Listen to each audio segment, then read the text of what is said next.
The great Steve Coates is on the Comcast Business Hotline, and Coatesy, let me just start off. And he had the gall to ask the great Steve Coates, the always energized, ready.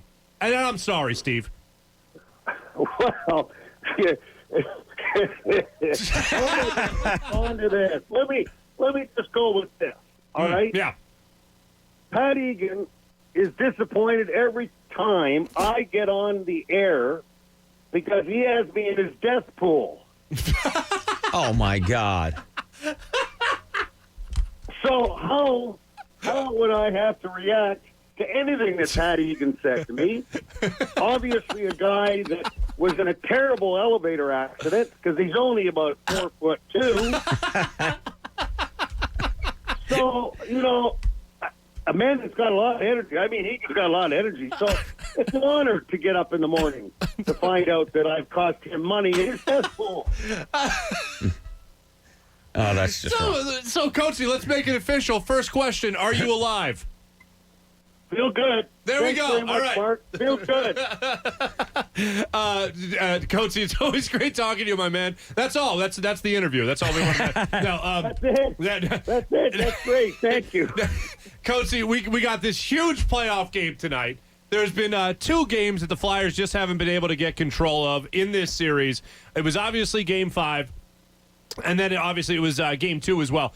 When you look at this series as it's played out right now, where do you think the momentum lies right now? Obviously, the Canadiens won. It wasn't a huge convincing win, but they came out on top in the last one. Do they have momentum here, or can the Flyers swing it back? I think it's a jump ball, to be honest with you. I don't think the game, this series has been, from a hockey pure sense, has not been played in a very good way. In other words, it's not a game you're watching and go, wow, what a game that was, or wow, what a game that was, and what great passing and what, great defense. Now, there's been a lot of great defense, but the goaltending has been stellar. So that's where we got to start, because you got the number 1 and number 2 goaltenders right now in the playoffs facing each other. Any one of them, either one of them can steal a game. So going into tonight's game, it's going to be a matter of who doesn't make a mistake, or who makes the most mistakes. Look at the game the other night. We started off right off the bat. You're next thing you know, the puck's in the net. You can't do that in the playoffs. The playoffs is like it just takes a magnifying glass and exposes everything so much quicker. And that's what happened the other night. There's just so many mistakes that cost them. Coatesy, the other thing that's really helped in this series seems to have been emotion, which might sound like a high school Harry type of a thing, but think about Claude Julien. He wasn't there. They come out and they play their best game. Then Oscar Lindblom comes back for the Flyers. He rejoins the team. He skates with them. They play extra energized that night. And then you look at what could happen in this game here tonight in Game 6, where you have Carter Hart was just patted on the head like he was a little puppy by 2 members of the Montreal Canadiens. Does that add a little extra get up and go to the Flyers tonight, you think? Oh, years ago it might have. Ooh. I don't think that I don't think the rules allow you to respond to something like that anymore, because he can get away with doing that, but yet if you turn around and beat the hell out of him, you're going to take a penalty, and then the penalty comes at a time in the playoffs you can't afford to do it anymore. Do you see what I mean? Like, yeah. It's set up in such a way now that you cannot really protect your teammate. If you do, you better take that other player with you. That way it's evened up. But in the playoffs, penalties become such an important element as far as killing them and trying to score like the Flyers have really struggled to do in this series. I mean, Suzuki would have been laid out years ago because of doing that, but now it's just not the mentality anymore. Does it bother you? I had a lot of people texting me, and I said, not part of the game anymore. Right. Now, maybe during the regular season you would do it because, okay, you get a suspension for a couple of games, but in the playoffs, it's just too much at stake right now, especially when you're going into a game like this tonight. And Coach, you talk about suspension, and Matt Niskanen obviously missing tonight's game for the hit that he had in Game 5. He's out tonight, but the jaw he broke, Brendan Gallagher, a real important part for the Canadiens. Just for tonight's game, who suffers more, Flyers losing Niskanen or the Canadians without Gallagher? Both. I mean, Niskanen is a huge part of the defense. I mean, he's the number. If you're going to really take a look at all the elements you bring, I mean, everybody, Provorov gets all the ice time. Niskanen very much behind him. But in the scheme of things, Niskanen's the guy. I mean, he's won a Stanley Cup. He's the only player in this playoff between the Montreal Canadiens and the Flyers have won a Stanley Cup. To have that in your lineup, that's what it's all about, that veteran leadership. And to help Provorov, that's another, big plus. So you're losing a big player. Then on the other side with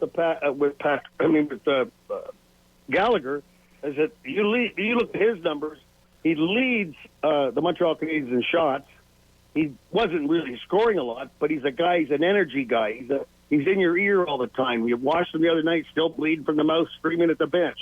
So he's one of their leaders also. So I think this is an even up. The question is what the lineup will look like for the Philadelphia Flyers now, because with Niskanen out, who do you put with Provorov? How many defense pairings do you want to upset? Do you want to just put Dawson's pair with Provorov and leave the other two together? Those are the big questions that the coach has at this point in time. At the other end, Gallagher, the Montreal Canadiens don't really have anybody to fill with Gallagher out. With the Flyers, at least we've got a veteran like Dawson's pair that can go in and help out. Montreal will be very interesting who they play. All right, Coatsy, we're looking at guys like Kevin Hayes, Sean Couturier, Claude Giroux. They've gotten on the board as far as assists go. Claude Giroux, not all that aggressive in Game 4, came back in Game 5 to play more aggressive, got 2 assists, almost had 3. Do you think the Flyers are going to need those guys to step up as this series continues? Game 6, maybe even a Game 7 if it happens, where you got to see guys like Hayes, Couturier, and Giroux actually score in this series? Well, I would say that if you had the top 5 scorers, like the ones you just mentioned, scoring at all during the series against Montreal, this series would have been over. When you have a hard time scoring and your big boys aren't scoring, you're not going to win a lot of hockey games. And it's really great. That's what's great about this team here, is that you have third and fourth line scoring, secondary scoring, guys that can put the puck in the net. You ask a lot of people that have been around the game of hockey, they'll say, well, you're only as good as your centers. Well, right now, between Couturier, Hayes, Grant, and Thompson, you've only got 1 goal. That doesn't really bode well for the bottom line. That's to win hockey games. So I think it's just a matter of you got to keep shooting the puck. You can't change your game. But what happens when you're not scoring, and a lot of players do this unconsciously, is they're waiting for the perfect opportunity to get the perfect time to shoot the puck to score the goal that you've been trying to get for a long time. Where the bottom line to it is you go out, you play the game with reckless abandon, do what you've got to do for what your team wants you to do, and you'll never know when the puck's going to go. It might not go in off your butt, might go in off the back of your leg, but you'll still get that goal. But you got to continue to play and not sit around and wait or stand around to wait to get that perfect opportunity. Coachy, what did you make of the situation the other night where AV calls over Carter Hart after the goal that was disallowed? But he calls him over. It looks like he's going to pull him. He talks to him directly. I thought it was a positive thing. He looked at him. He said, "Are you good to go?" And apparently Carter Hart made him believe enough, like, "Yeah, I'm okay." And he sent him back out there. Good move by him. Different to you. How did you view it? Well, he was coming out. There was no 2 ways about it. He was coming out. Right. And Elliott was already had his helmet on or his mask on. He was ready to go. And then he came over, and then obviously Adam Patterson, who's the video coach, probably got the signal to the bench that it's offside. When I saw it, I said, boy, that looks kind of strange. But after you saw the offside, and then all of a sudden you see that goal go in, and you go, oh, my goodness, let's go see how that happened. But Tatar was definitely off. Duran was definitely offside. There's no 2 ways about it. So now he's going to pull him right after the 4th goal. Bang, he's coming. So he's over to the bench. Elliott's getting dressed. And then all of a sudden they're reviewing it. They find out it's offside. Okay, well, the complexion of the game changes now. Still 3-2. I feel confident in my goalie. He gave that look to him, and you'd have to know AV to know that little smile he's got. He was feeling very confident about his goalie. Go back in there. We're all set. And that's exactly what happened. Speaking with Steve Coates, so on that note, when talking about Carter Hart, which Carter Hart do we see tonight? The guy that does the back-to-back shutouts, or the guy that looked like there was a couple of goals there, especially in Game 5, where he was a little out of position? Boy, if I knew the answer to that, Mark, I'd be out down at the Tropicana betting that. Very nice. No, if Carter Hart was a normal young kid that is in his infancy and you never know where his mindset is going to be, I'd say, boy, I'll tell you what, I'd be worried. But I'm not, because Carter Hart's something special. There is no. He's a calm guy. There's a calmness about him all the time. And if you believe in watching a player that is playing against his idol growing up, you'll understand that when you watch them, they're the same. They're the same. Yeah. Both are calm. They're very strategic. They understand the game. They have the game under control. Oh, yeah, they're going to let goals in, but, boy, they're the real deal. So I think this game comes down to goaltending. I really do. It'll be interesting to see if Montreal comes at him again like they did in Game 5. The key is to be able to control that forecheck, but the Flyers didn't get on Montreal very much. The power play is working, which is great. So if we get the power play to continue to work, get a couple of the big boys scoring, I think that the Montreal Canadiens just don't have the firepower to catch up at that time. Do you see the Flyers winning tonight? I know that's the biggest question of them all. Do you feel a win tonight, Coatsy? I feel a win tonight. There we go. It's a must-win. This is Game 7 for the Philadelphia Flyers. Yeah, absolutely. Because you don't want to go to Game 7. There is no advantage. Anything can happen, and especially when you're playing a goalie like Carey Price. 1,000%. And you just don't want to take a chance. So many things can happen in a 60-minute seventh game.